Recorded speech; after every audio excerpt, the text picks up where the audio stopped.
أعوذ بالله من الشيطان الرجيم بسم الله الرحمن الرحيم الحمد لله رب العالمين والصلاة والسلام على سيدنا مرسلين وعلى آله وأصحابه أجمعين.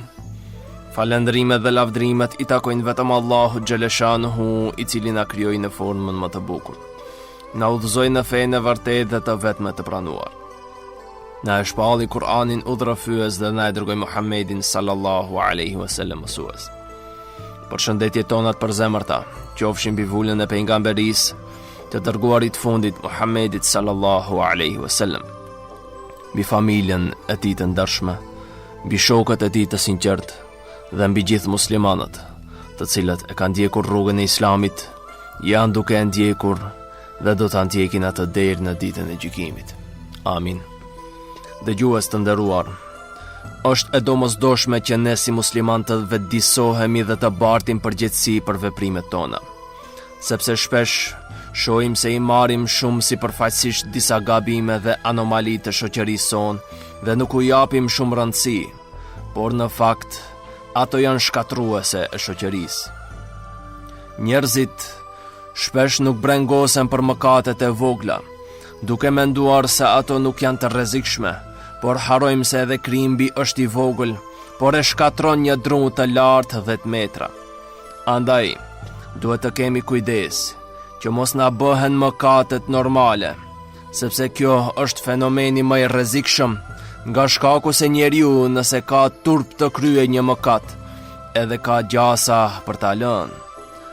Por kur një vepër e keqe bëhet normale, atëherë është rënd të largohet prej rrethit ton, sepse më nuk e shohim si rrezik.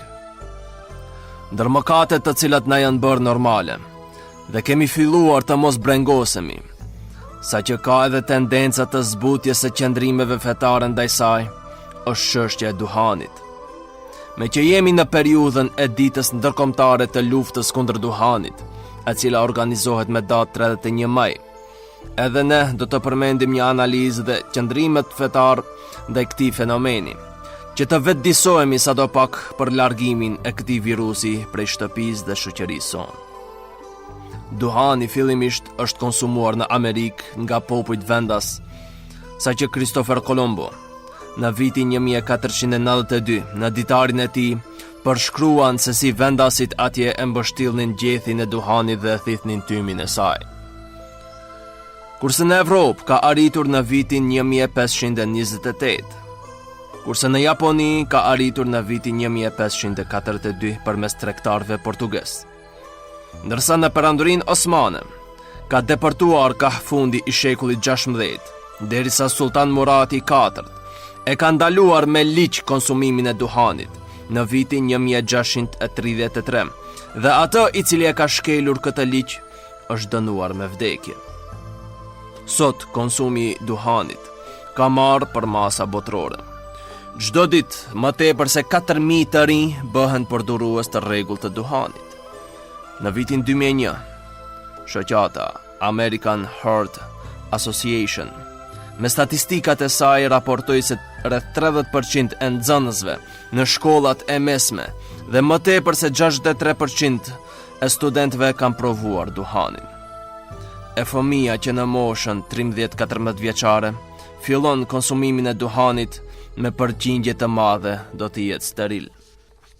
Statistikat e Organizatës Botërore të Shëndetësisë thonë se numri I duhanxhinëve në botë në vitin 2005 ka qenë 1.3 miliard njerëz, apo 22% e banorëve të tokës. Në botë konsumohen më tepër se 15 bilion cigare në ditë. Në Shtetet e Bashkuara të Amerikës, diku 45 milion njerëz pinë afër 480 bilion cigare në vit. Vetëm në vitin 1998 janë konsumuar 451 bilion cigare për një vit. Po ashtu, numri I vdekjeve që shkaktohen nga smundjet e duhanxhinëve është afërsisht 6 milion njerëz në vit. Diku çdo 6 sekonda vdes një njeri nga duhani në botë. Deri në vitin 2020, pritet që çdo vit të vdesin nga 10 milion njerëz nga duhani. Pra, më shumë të vdekur ka nga duhani se sa që kishte nga bomba nukleare e hedhur në Hiroshima dhe Nagasaki.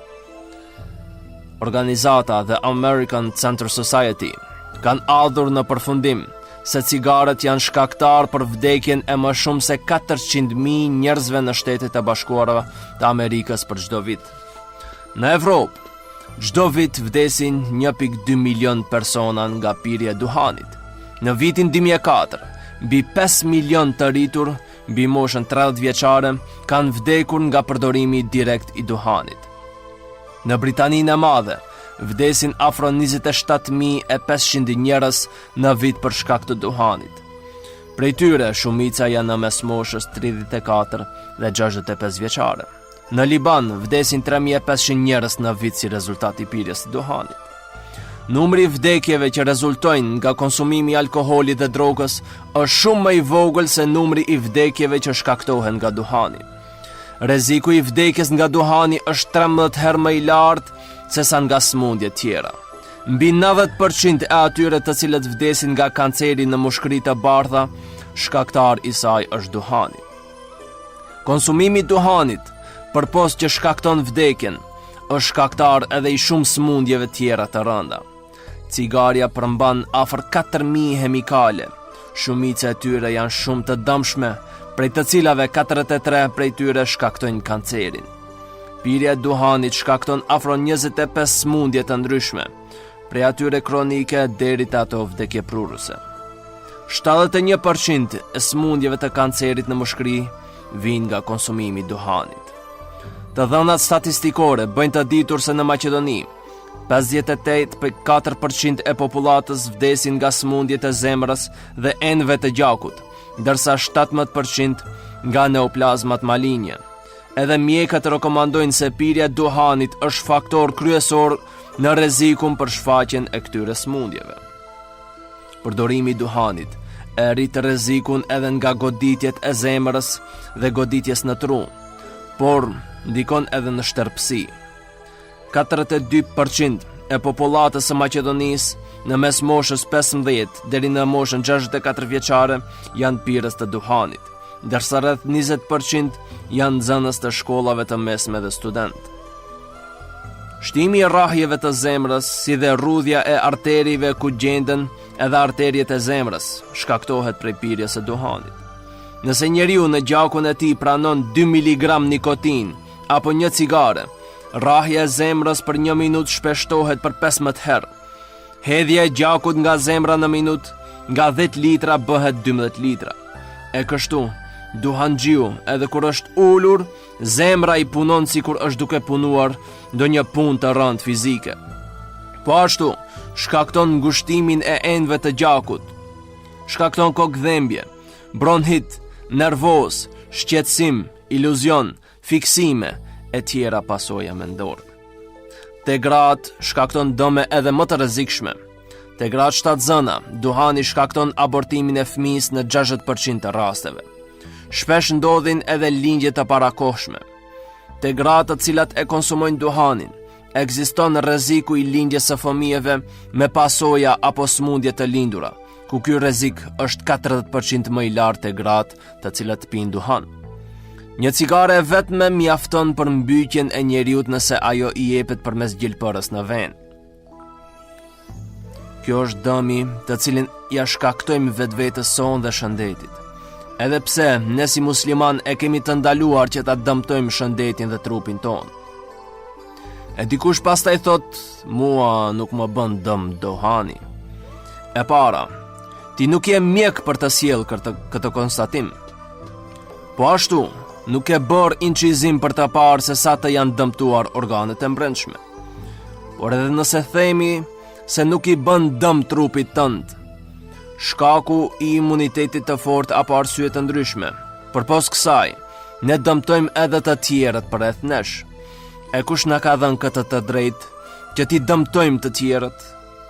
Ata të cilët qëndrojnë në një vend me duhanxhit janë duhanxhi pasiv. Ata, edhe pse nuk e konsumojnë vetë, organizmi i tyre është i dëmtuar afërsisht njëjtë sikur i atyre të cilët e konsumojnë rregullisht.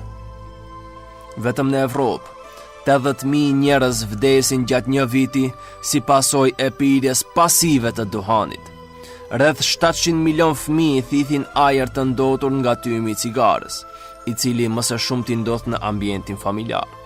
Sipas mjekëve, në një ambient ku një person pi cigare, mundësia e smundjes së fëmijëve dhe të tjerëve që nuk e konsumojnë është 65%. Nëse 2 veta pinë, mundësia rritet në mbi 90%, e nëse 3 veta e pinë, praktikisht nuk ka njeri të shëndosh në atë rreth. Rreziku i smundjes së fëmijës nga smundjet e gjoksit dhe alergjit është 65% më i madh. Bashkëshortja në një duhanxhiu është 30% më e rrezikuar nga kanceri se sa vetë duhanpirësi. Transmeton Ibn Abbas radiallahu anhu dhe Ubade ibn Samit radiallahu anhu se pejgamberi sallallahu alaihi wasallam ka thënë: la darara wala dirar, nuk ka të drejtë ti bësh dëm dikujt e as të bëhet dëm. Këtë hadith e shënon Ibn Majah në Sunan me numër 2341 dhe Imam Ahmedi në Musnad në vëllimin e parë faqe 313. Pra, ne i dëmtojmë edhe të tjerët me këtë gjestonin, të cilin e kemi vështirë ta lëm sepse jemi gjitur si mishi për eshtra. Po si ta lëm kur shumica këtë veti e shohin dhe mësojnë në shtëpi, në shkollë, në punë, në rrugë, domethënë syri është i pamundshëm një ditë të pushoj e mos shoh ndonjë duhanpirës. Prandaj, edhe është rënd ta lë atë, pasi problemi qëndron në edukatën familjare. Nëse fëmia nuk sheh askën në shtëpi të pinë duhan, atëherë edhe ky nuk do ta merrte, por kjo është bërë shprehi në çdo shtëpi. Shembull, edhe më të keq japin ata mjek dhe doktor, të cilët e konsumojnë duhanin, të cilët e dinë shumë mirë dëmin që shkakton, përsëri i sheh me cigare në gojë. Përpas këtyre dëmeve, duhani shkakton edhe pasoja ekonomike, si individit, si shoqërisë. Vetëm gjatë vitit 1998, 3 kompani të cilët përpunojnë duhanin kanë fituar $88 miliard nga shitja e cigareve. Pra, njerëzit kanë harxuar $88 miliard për t'i djegur dhe për t'a shndruar në tym. Vetëm Egjipti harxhon $3 miliard në vit për të trajtuar smundjet e shkaktuara nga duhani. Nëse marrim të shohim dëmet në ambientin jetësor, më tepër se 50% e zjarreve janë shkak dhe pasojë e cigares. Në shumë raste janë djegur shtëpi si pasojë e cigares. Po ashtu, çdo person individualisht bën harxhime të tepërta në duhan, që pastaj kalon në haram, sepse Allahu xhaleshanuhu nuk i do ata të cilët bëjnë harxhime të tepërta, kurse ata që bëjnë harxhime pa nevojë janë vëllezër të shejtanëve, siç e përmend Allahu xhaleshanuhu në Kur'an në surën Isra. Njeriu çdo ditë harxhon nga 2 euro për një pako duhan. Për një muaj këto bëhen 60 euro, 720 euro për një vit. Nëse 2 veta e pinë duhanin në një shtëpi, kjo shumë kalon një 1440 euro. Këto janë para të mjaftueshme për të financuar fëmijën tënd për të kryer një vit apo 2 vite akademike në ndonjë universitet. Nëse një fshat me 100 shtëpi pinë nga një pako duhan në ditë me harxhim prej 2 euro, këto bëjnë 73.000 euro në vit, me çka do të kishin zhdukur varfrinë atë fshat. E kështu numrat vetëm se shkojnë e rriten.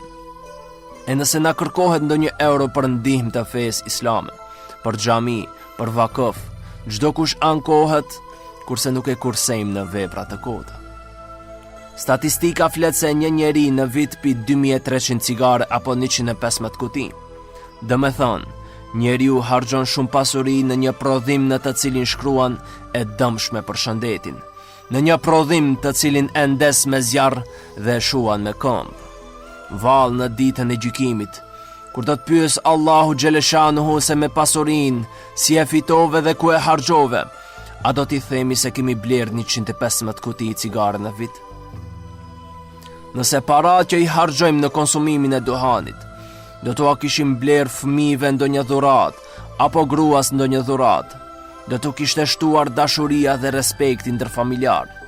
Nëse do t'i kishe dhënë ato të holla sadaka, do të kishe gëzuar Zotin e botëve Allahun.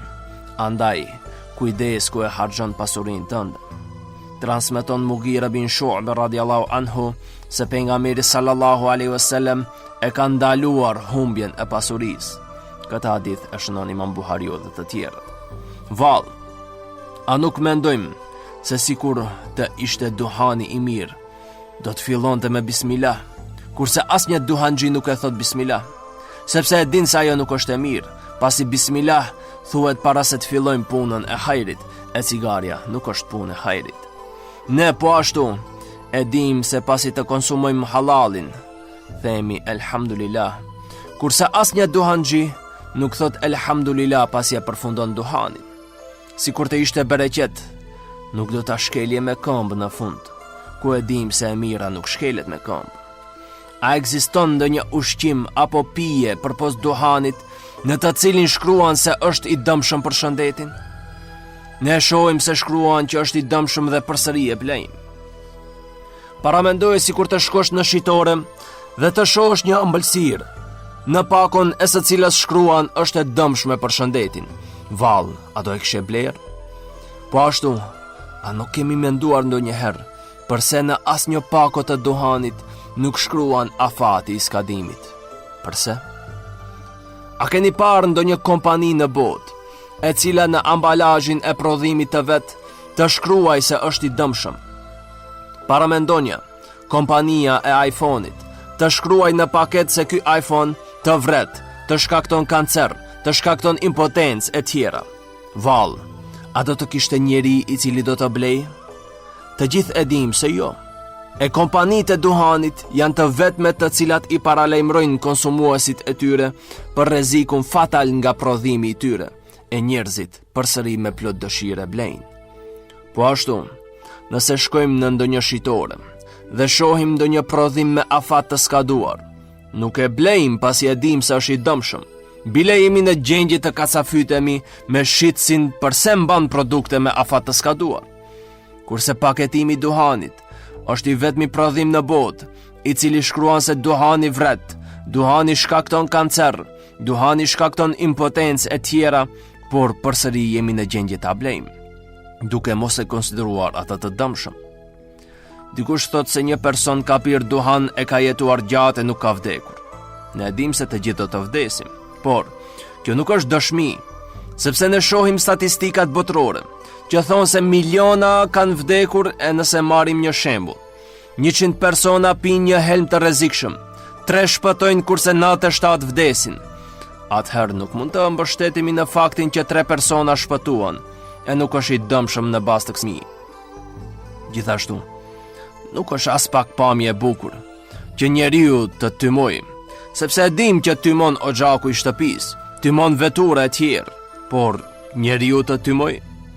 E kështu në këtë shembull e sjell njeriu veten, duke qenë i nderuar nga Allahu xhaleshanhu, ai e poshtron veten e vet. Edhe ata të cilët thonë se pa duhan nuk ka jetë. Unë ju them që të qëndrojnë 2-3 ditë pa buke pa ujë dhe do të shohin se pa çka nuk ka jetë. Kurse pa duhan jo që nuk ka jetë, por me duhan nuk ka jetë. Nëse kërkohet prej teje që ti klasifikosh të gjitha ushqimet në të mira ose të këqija, ku do ta vësh duhanin? Në ditën e gjykimit, në peshojën e veprave, do të ketë 2 anë. Në cilën do të jetë duhani? Në anën e veprave të mira apo të këqija? Nëse në atë të veprave të këqija, dhe di që shumica krua parashtron këtë pyetje, vetë me gojen e tyre pohojnë se do të jetë në anën e veprave të këqija. Atëherë, përse e rëndon peshojën tënde me vetdije? Shumë musliman mashtrohen në bazë të faktit se ka prej hoxhallarëve të cilët thonë se duhani është mekruh dhe mendojnë se tash u bë halal. Por pyet e veten, a ka ndonjë dietar në rrezullin toksor i cili thot se mekruhi është halal të veprohet? Edhe mekruhi është pjesë e haramit, e jo e halalit. Nëse themi se nuk është mëkat i madh, por i vogël, atëherë u themi se pejgamberi sallallahu alaihi wasallam ka thënë, ndër mëkatet e mëdha është përsëritja e mëkateve të vogla. Andaj, mundet që për personin i cili e ndez një herë të konsiderohet mekruh, kurse për atë i cili e ka bë shprehi të përditshme, për atë është ndryshuar dispozita prej mekruh në haram. Transmeton Ebu Hurajra radhiyallahu anhu se pejgamberi sallallahu alaihi wasallam ka thënë: njeriu kryen një mëkat me çka vihet një pikë e zezë në zemër dhe vazhdon të kryej mëkate derisa ajo rritet dhe ja mbulon zemrën. Gjithashtu, e dim që i dërguari i Allahut sallallahu alaihi wasallam e ndaloi hyrjen në xhami për namaz për ata persona që kanë ngrënë qep apo hudër, shkaku i erës e cila mund t'i shqetëson të tjerët. E nëse era e një bereqeti që ka ndaluar, atëherë era e duhanit shqetëson edhe më shumë ata të cilët falen në xhami. Dëgjues të nderuar, kur mjekësia e bën të ndaluar konsumimin e duhanit, kur kompanitë e duhanit thonë mos përdor, kur shtetet të cilat nuk njohin fenë e shpallin të ndaluar dhe të dëmshëm, atëherë vallë, mos presim që feja islame, e cila është feja më e pastër në botë, feja e cila e dëshiron të mirën dhe largon të keqen nga i thartë e saj, a dëshiron që ajo të e bëj halal duhanin dhe të thotë që mundet të pijet duhan, se nuk ka ajet apo hadith i cili flet drejt për të? Nëse themi se nuk është haram se nuk ka argument tekstual, atëherë na del edhe droga e lejuar, kurse në botë më shumë vdesin njerëz nga duhani se sa nga droga. Për këtë, do të përmendim se Komisioni i Përhershëm për Fetva në Arabinë Saudite, pastaj disa antar të Akademisë për Hulumtime Islame, po ashtu Mifti të Azharit dhe shumë dietar të tjerë në nivel botror, kanë ardhur në përfundimin se konsumimi i duhanit është haram. Si mos jetë i tillë, kur ai shkakton vdekjen e njerëzve. Vallë, çfarë presim të shkaktoj një produkt që të bëhet i ndaluar? A nuk ka thënë Allahu xhaleshanhu që mos e hedhim vetveten në rrezik? Një nga sjelljet negative të atyre që konsumojnë duhan është edhe gjatë iftarit në muajin e Ramazanit, ku ende pa filluar mirë të ushqehet ndes duhanin, me çka u pengon edhe të tjerëve në sofër. Po ashtu, ka ngelur tradi që dikush t'i dërgoj si selam do një shoku një paket duhan apo një cigare. E ka qenë edhe është traditë ne që si nishan për fejesën e djalit apo vajzës t'i dërgoj miku të ri një cigare. E përse e keqja të jetë simbol i një fillimi të mbarë?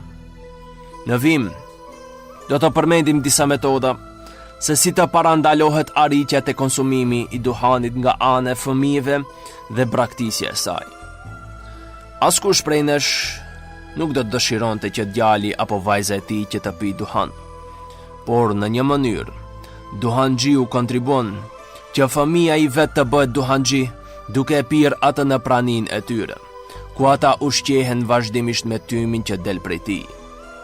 Është e rëndësishme që prindi të mos konsumoj duhan para syve të fëmijëve, sepse prindi është shembulli kryesor i fëmijëve. E fëmia çdo herë do të imitoj prindit. E fatkeqësisht edhe në konsumimin e cigareve. Shpesh fëmijët në mënyrë të fshehur fillojnë konsumimin e duhanit, kurse prindrit nuk janë të kujdesshëm dhe janë neglizhent ndaj kësaj gjendje. Por prindi mundet në mënyrë të lehtë ta vërtetojë se fëmia i tij a pin duhan apo jo, duke nuhatur erën prej gojës së fëmijës, me çka do të vërtetojë se pin ose jo. Prandaj, prindi i përgjithshëm nuk duhet ta dërgoj fëmijën e vet në shitore që t'i blej duhan, apo që fëmia t'ia ndes cigaren, sepse në këtë formë i mbjellet në memorie konsumimi i duhanit. Një ndër arsyet që fëmijët e marrin duhanin në moshë të hershme është arritja e lehtë tek ato, duke u marrë prindërve apo familjarëve të cilët e konsumojnë, apo duke u marrë prindërve fshehurazi të holla e pastaj duke bler atë në shitoren lokale. Dyqanet kanë po ashtu pjesë të përgjegjësisë, të cilët nuk duhet të shesin fëmijëve cigare, pa marrë parasysh se për kë e blen paketën. Gjithashtu, është mundësia që fëmia ta merr duhanin duke u shoqëruar me shokë të pamoralshëm, të cilëve u mungon sjellja dhe edukata familjare. Andaj, prindi bart përgjegjësinë që të mos lejoj fëmia i tij të shoqërohet me fëmijë të tillë, sepse njeriu ndikohet nga rrethi shoqëror. Fëmijët tanë shohin duhanxhi gjatë tërë ditës, po ashtu edhe disa duhanxhi të papërgjithshëm, të cilët hedhin filtrin e cigarës në rrugë ku ka fëmijë të vegjël të cilët luajnë në rrugë, i marrin ato filtra dhe i vendojnë në gojë duke imituar të mëdhenjt. Rol në mbjelljen e praktikimit të duhanit në sjelljen e fëmijëve është edhe televizioni, ku shpesh aktorët apo programi është i mbushur me reklam të cigareve, ku aktorët dhe këngëtarët shpesh paraqiten me cigare në duar. Nuk duhet të harrojmë se shumica e njerëzve e kanë filluar duhanin në moshë të re. Shembull negativ paraqesin edhe disa prej mësuesve apo profesorëve, të cilët konsumojnë duhanin para fëmijëve dhe studentëve. Kështu që me këtë paraqitet duhani si diçka e cila nuk bart asnjë të keqe, kur në fakt ajo është baza e së keqes, sepse prish shëndetin personal, shëndetin e të tjerëve, harxhon pasurinë, dëmton ekonominë e shumë të këqija të tjera.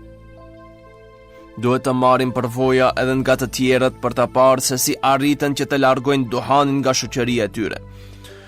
Shtetet e Bashkuara të Amerikës, si shembull, arritën që ta zvoglojnë numrin e duhanpirësve për 30 milion, duke ndaluar reklamimin e duhanit në televizion, duke shkruar në pakot e cigareve se dëmton shëndetin, duke venduar fotografi me deformime apo pamje të frikshme, si pasojë e konsumimit të duhanit, duke shtrejtuar çmimin e paketave, duke rritur taksa doganore për transportuesit e duhanit, ndalimi përdorimit të tij në vendet publike, në vende pune, institucione, transporte publike, duke caktuar edhe dënime për shkelësit e këtyre ligjeve. Dhomat për pirjen e duhanit në aeroporte u ndërtuan nga xhami që të tjerët të shohin se si duhanxhit mbyllin veten në dhoma të tilla për të pirë duhan. Kjo ishte poshtruese, me që ndiheshin sikur ishin të mbyllur në kafas. Po ashtu, në restorante, ata përcaktuan hapësirat për duhanxhit afër kuzhinave dhe nevojtorëve që të ndjejnë irritim. Këto janë disa nga metodat të cilat i ka përdorur Perëndimi dhe bota për ta larguar duhanin. Por ne jemi të bindur se muslimani posedon diçka e cila është shumë më e fuqishme se çdo metodë tjetër. Ajo është niyeti dhe vendosmëria e thellë në shpërblimin e Zotit dhe largimin prej mëkatit.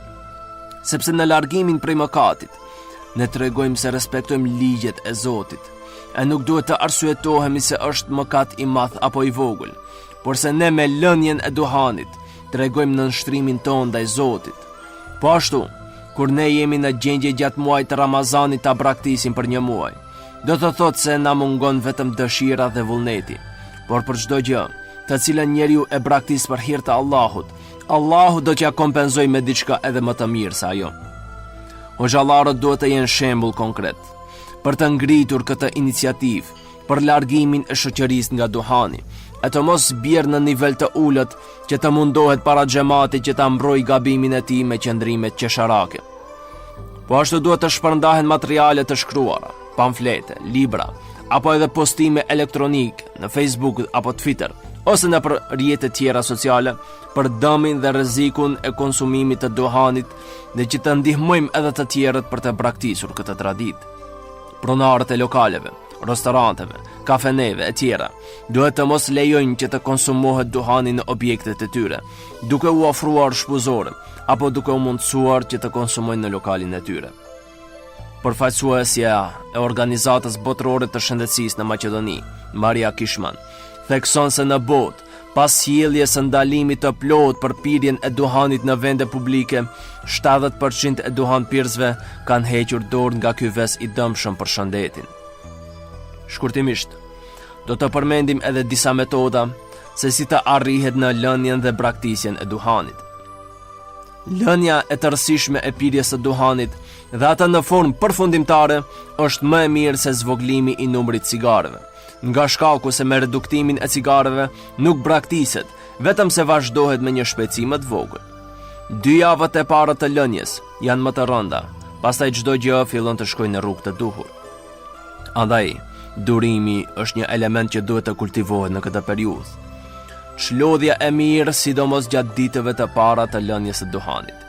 Pirja e një sasie të madhe të ujit për të pastruar trupin nga nikotina dhe lëndët e dëmshme. Njëkohësisht, zvoglimi i sasisë së çajit dhe kafes, veçanërisht në 5 ditët e para.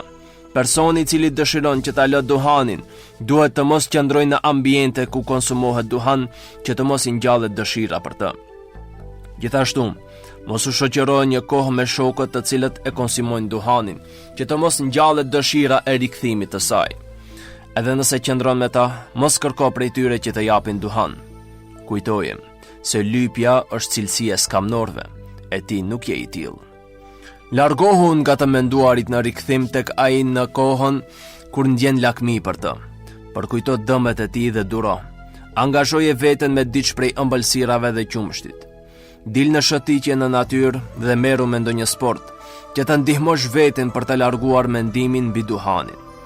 Mos i thuaj vetes nuk mundesh, sepse nuk ka asgjë e cila nuk arrihet, por duhet të jesh këmbgulës dhe të bësh pak inat në lënien e saj.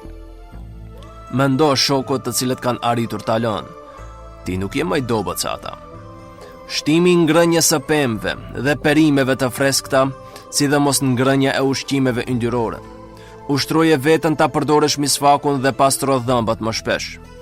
Ha çdo ditë pas mëngjesit një sasi të limonëve apo portokajve, nga se kjo e zvoglon dëshirën për duhan. Gjithashtu përdor mollët, sepse molla është armiku më i madh i cigarës. Çdo herë që të shkon në mend ndezja një cigare, ha një mollë e cila do ta shuaj dëshirën e cigarës, me lejen e Zotit. Nëse asgjë nga këto nuk të shëron varshmërinë nga duhani, atëherë vizito klinikën më të afërt për luftimin e duhanit. Lutu Allahut që të ndihmojë në lënien dhe braktisjen e duhanit, sepse duaja është arma më e fuqishme e besimtarit, sidomos në kohët kur pranohen lutjet. Për fund, ju ngeleni përzemërsisht të përshëndetur me përshëndetjen islame. Assalamu alaikum wa rahmatullahi wa barakatuh. Subhanakallahumma bihamdik, ashhadu an la ilaha illa ant, astaghfiruka wa atubu ilaik.